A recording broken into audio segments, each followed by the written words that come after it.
केजरीवाल के इस्तीफे वाले ऐलान पर सियासत में घमासान छिड़ा है। दिल्ली से बिहार और जम्मू कश्मीर तक तर्कों के तीर चलाए जा रहे हैं। बीजेपी का दावा है केजरीवाल का इस्तीफा देने के फैसले के पीछे बेल की शर्तें हैं, तो वहीं केजरीवाल के खिलाफ कांग्रेस ने भी अब मोर्चा खोल दिया है।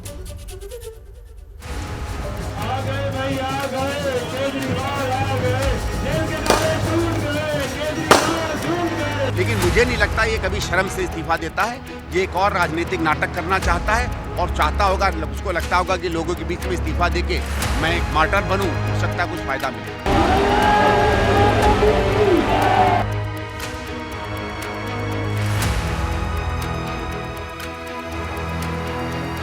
यहाँ पर मैं बहुत साफ करना चाहता हूँ कि जिस भ्रम और झूठ का प्रचार आम आदमी पार्टी के द्वारा किया जाता है,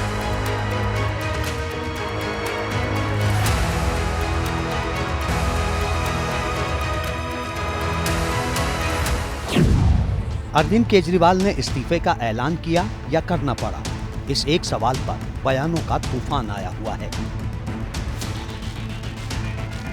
बीजेपी से लेकर कांग्रेस और दूसरे राजनीतिक दलों के रणबांकुरे मैदान में आ गए हैं। तर्कों के तीर चलाए जा रहे हैं और सबसे ज्यादा हमले बीजेपी की ओर से हो रहे हैं। कोर्ट का जो दूसरा ऑर्डर आया है उसमें भी केजरीवाल जी को इस योग्य नहीं माना कि वो सीएम दफ्तर जाएं, ना इस योग्य माना कि वो सीएम का कार्यभार संभालते हुए किसी फाइल पर हस्ताक्षर करें। ऐसा लग रहा है जैसे आज इतनी इस बेल कंडीशन की विवशता पर माननीय मुख्यमंत्री अरविंद केजरीवाल जी नैतिकता का आवरण ओढ़ रहे हैं। बेल इंसाफ कहाँ से हो गई भाई, ये तो मैं जानना चाहता हूँ। माफ करिए, मैं इनकी तुलना नहीं कर रहा हूँ। हत्यारों को भी बेल मिलती है, बलात्कारियों को भी बेल मिलती है, टेररिस्टों को भी बेल मिलती है। बेल तो एक प्रक्रिया है। बेल मिलने से आप पे इंसाफ कहाँ से? या तो आप ये कह रहे हैं कि आप केवल बेल के लायक हैं, इसके बाद आप नहीं छूटेंगे, तो इसमें इंसाफ और इसमें जीत की कहाँ बहुत? बेल तो सामान्य मिलनी चाहिए ना किसी भी व्यक्ति को। केजरीवाल के इस्तीफे वाले दांव पर बीजेपी और कांग्रेस एक सुर में हमला बोल रहे हैं। दरअसल माना जा रहा है कि केजरीवाल के ऐलान के पीछे 3 बड़ी वजहें हो सकती हैं।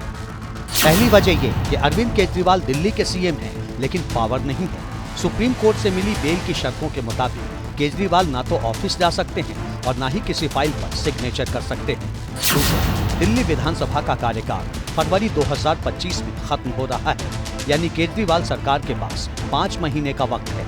ऐसे में अगर वो सीएम रहते हैं तो लोक लुभावन फैसले लेना मुश्किल होगा। वहीं सीएम का चेहरा बदलने और इस्तीफा देने पर उन्हें सहानुभूति मिल सकती है। तीसरी वजह है, दिल्ली में बीजेपी लगातार केजरीवाल से इस्तीफे की मांग कर रही थी। अब इस्तीफा देकर वो बीजेपी को आक्रामक ढंग से जवाब दे सकेंगे। सूत्रों के मुताबिक अरविंद केजरीवाल करप्शन के आरोपों से आहत थे। ऐसे में पार्टी के सीनियर नेताओं ने उन्हें इस्तीफा देने की सलाह दी। पूरी दुनिया के इतिहास में इकलौता ऐसा मुख्यमंत्री है जो अपनी मुख्यमंत्री की कुर्सी पे इस्तीफा देके कह रहा है कि अगर मैं ईमानदार हूं तो मुझे वोट देना, वरना मुझे वोट मत देना। तमाम आरोपों के बावजूद, कीचड़ उछालने के बावजूद एक चीज भी अब तक अदालत के अंदर साबित नहीं हुई। यानी अब आम आदमी पार्टी ने शराब घोटाला केस को जनता की अदालत में ले जाने का मन बना लिया है। ये साबित करने की कोशिश है कि शराब घोटाला केस में की गई कानूनी कार्रवाई के पीछे कोरी राजनीति है। इधर बिहार से लेकर जम्मू कश्मीर तक कई पार्टियां आम आदमी पार्टी और केजरीवाल के साथ खड़ी दिखाई दे रही हैं। केजरीवाल साहब एक सूझबूझ वाले व्यक्ति हैं, विद्वान आदमी हैं। कुछ सोच समझ करके अपना उन्होंने विचार व्यक्त किया है। अब वो कहे हैं, देखते हैं हम लोग आगे, हम उनको अपना समर्थन देते हैं। जो उस पे ने चार्जेस लगाए थे वो ये प्रूव नहीं कर सके, इसलिए वो पब्लिक में जाना चाहता है, क्योंकि लोग फैसला करें। और ये बहुत अच्छी बात है कि वो कुर्सी का भूखा नहीं रहा। दिल्ली में अरविंद केजरीवाल की अगुवाई में लगातार दूसरी बार पूर्ण बहुमत वाली सरकार है। 2013 में आम आदमी पार्टी को 28 सीटें मिली थी, 2015 में 67, जबकि 2020 के विधानसभा चुनाव में उसे 62 सीटें मिली थीं।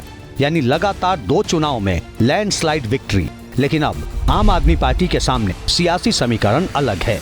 केजरीवाल की छवि पर सवाल उठ रहे हैं। 10 साल की एंटी इनकम्बेंसी वाला फैक्टर भी है। यही वजह है कि केजरीवाल के इस्तीफे को चुनावी नफा नुकसान से जोड़कर देखा जा रहा है। जैसे ही घड़ी का काटा दोपहर 2:30 पे आए, बबीता जी का दिल सास बहू साजिश के लिए मचल जाए। और ये है इनकी बहू, पूरे दिन ऑफिस की टेंशन हो जाए गॉन जब ये करें अपना फेवरेट शो फ्री टाइम पे ऑन। इनकी तरह आप भी देखिए अपना फेवरेट शो अपने टाइम पर और डाउनलोड कीजिए एबीपी लाइव ऐप अपने स्मार्ट टीवी पर।